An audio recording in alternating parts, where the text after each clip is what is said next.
After you've found yourself a domain name, the second important necessity for your website is web hosting. In this lesson, we show you what to look for in a hosting provider. Setting up your web hosting isn't as complicated or traumatic as it might sound, and these days you don't even need to be particularly technically minded to have everything up and running in a short time. But there are still many technical terms you may encounter, so it pays to know how to deal with them. What is hosting? A web hosting provider is basically a company that stores all your website files on a server so that they can be accessed from anywhere on the internet. Your web host is different from your domain name. Your hosting is your storage, whereas your domain name is like a big neon sign pointing to where your site is hosted. The real purpose of the domain name is that it's much easier to remember than the glorious string of numbers that is the IP address of your host server. Your domain is nothing without something to point to, and that's where your hosting comes in. So, do you need hosting? If you want to create a website, then yes. In order for your visitors to access your website, it has to be stored somewhere. A lot of people ask us whether they can use free web hosting services to host their sites. While there are quite a few free hosting services dotted around the internet, our opinion is that these are typically better for individuals creating their own personal sites and not really suitable for e-commerce sites or affiliate sites. Most, if not all of these free hosting services will insert advertisements, pop-ups, and other distractions. And when you're an affiliate trying to guide your visitors to click on your ads or follow your affiliate links, the last thing you want is your site plastered with ads that you have no control over and see no revenue from. So what should you look for in a host? When looking for a host, we recommend you consider several factors. Our first most important point is uptime. This is the number that tells you whether the host is able to keep their servers up and going.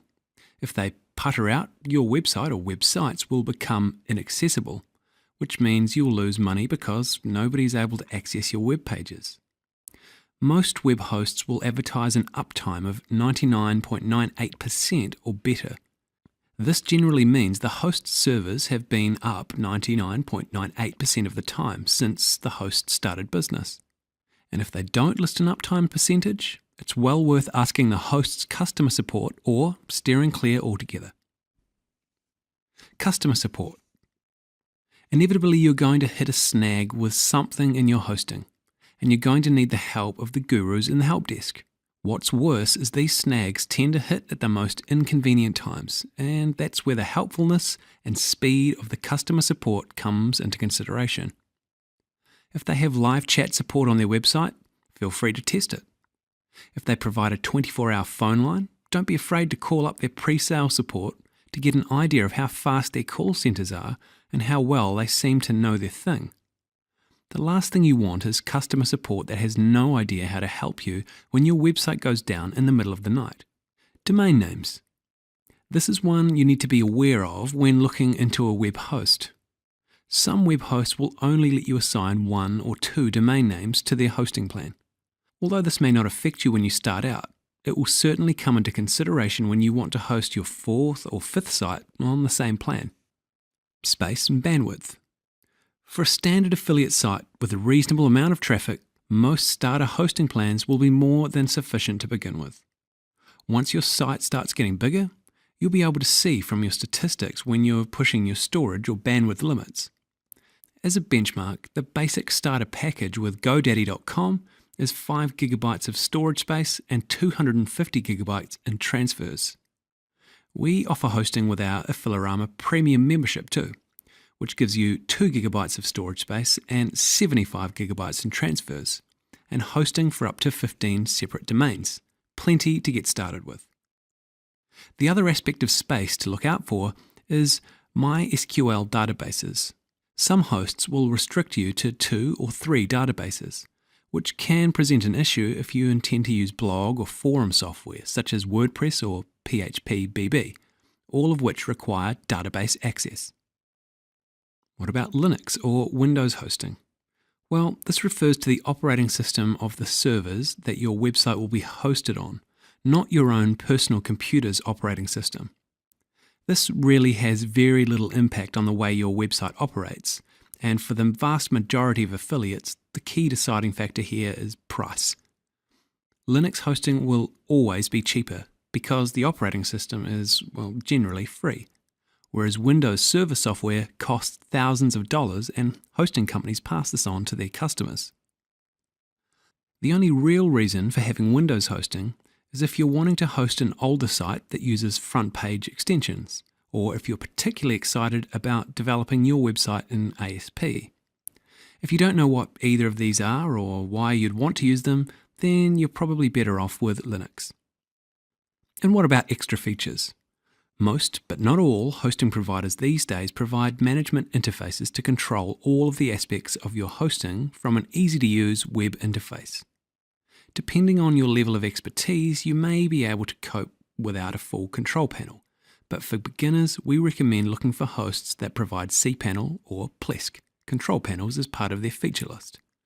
Again, if you're not sure, ask sales support before you sign up. If you're tempted to a host because they provide some variety of automated website building platform or often amazingly beautiful website templates, don't be. As useful as they may seem for getting your website going, this is not an important consideration by any means. And frequently, these platforms and templates can be more of a hindrance than help. Some will tie you inextricably to the host, so that you won't be able to switch hosts without completely rebuilding your website. And what does shared and dedicated mean?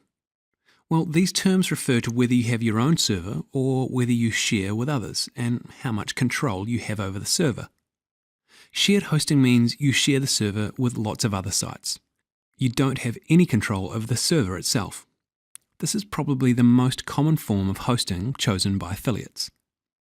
A dedicated server gives you more control over the server. A virtual dedicated server behaves like a dedicated server but is actually a server divided up into virtual servers. You feel like you have your own server and you can do all the same things that you'd do on your own dedicated server, but you're actually sharing it with others.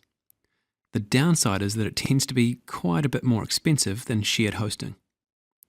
Eventually, if you've got quite a few websites, you might want to get your own dedicated server or virtual dedicated server. But it's also important not to put all your eggs in the one basket, and instead consider spreading your sites across a couple of hosting providers. The benefit to this is that if one host goes down, only a few of your websites will go down, as opposed to your whole business. It also means you can create a network of websites linking to each other and helping each other's rankings. For example, you get a number of sites with different IP ranges, which means that their links to each other will actually count. For beginners, we recommend shared hosting until your websites are bringing in enough income to justify a dedicated server. Here's a good question.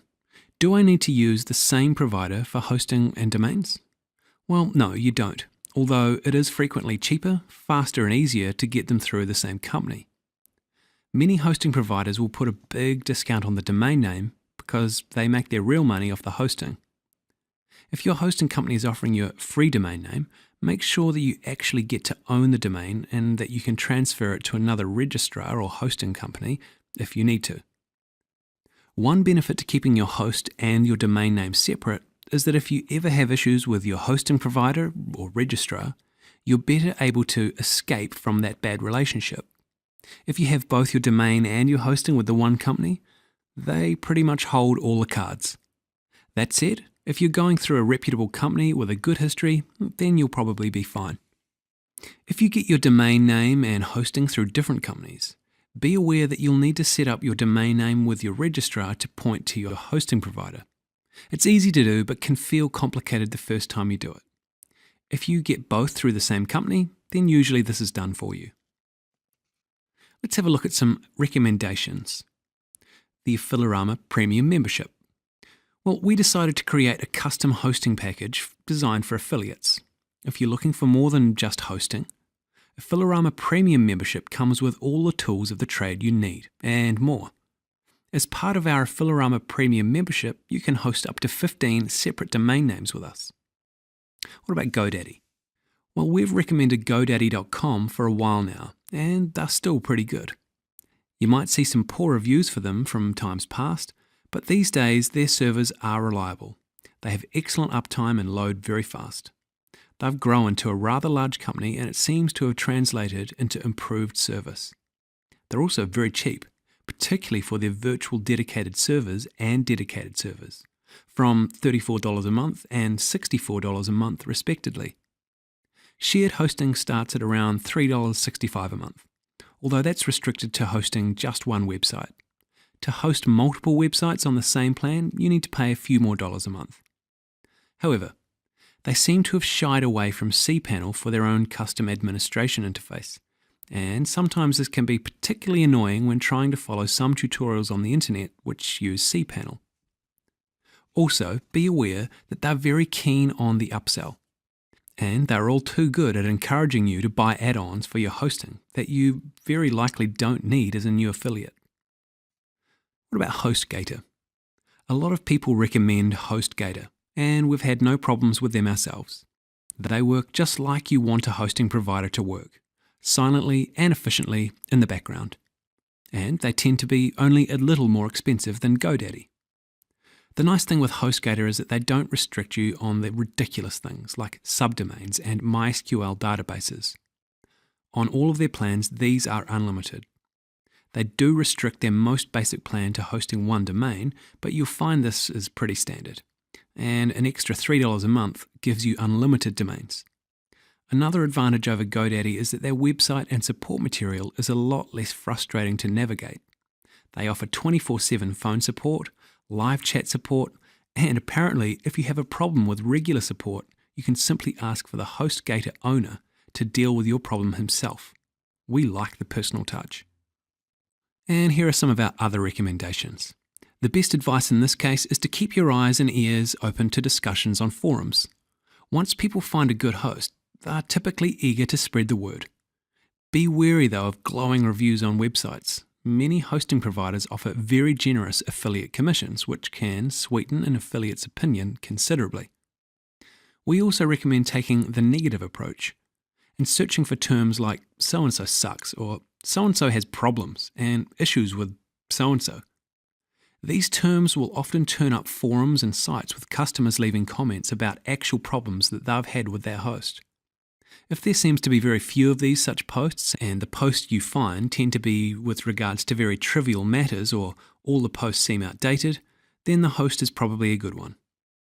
Try looking for hosts that offer hosting on a monthly basis as opposed to yearly, and that allow you to upgrade your plan as needed. That way you won't pay more than you need to, and you'll be able to cancel your hosting if they're not up to scratch. Let's have a look at today's lesson summary. In this lesson, we've looked at some key factors when deciding a host, which included uptime. Do they tend to keep running? Customer support. Is it fast and knowledgeable? Domain names. Is there a restriction on how many you can have? Space or bandwidth. Do they provide enough space and bandwidth for your needs? Linux or Windows? Well, unless you have specific needs, we recommend Linux. And extra features. Do they provide a control panel? We also took a look at a couple of recommendations for some hosting. One was us, Affiliarama Premium. For affiliates, this custom package provides you not only with hosting, but also content such as PLR articles, SEO tools, and access to our premium magazine. GoDaddy.com, a cheap and fairly big provider, and HostGator.com, not unlike GoDaddy, but with outstanding customer support. And that's all we've got time for. Thanks for watching, and we'll see you again next time. Bye for now.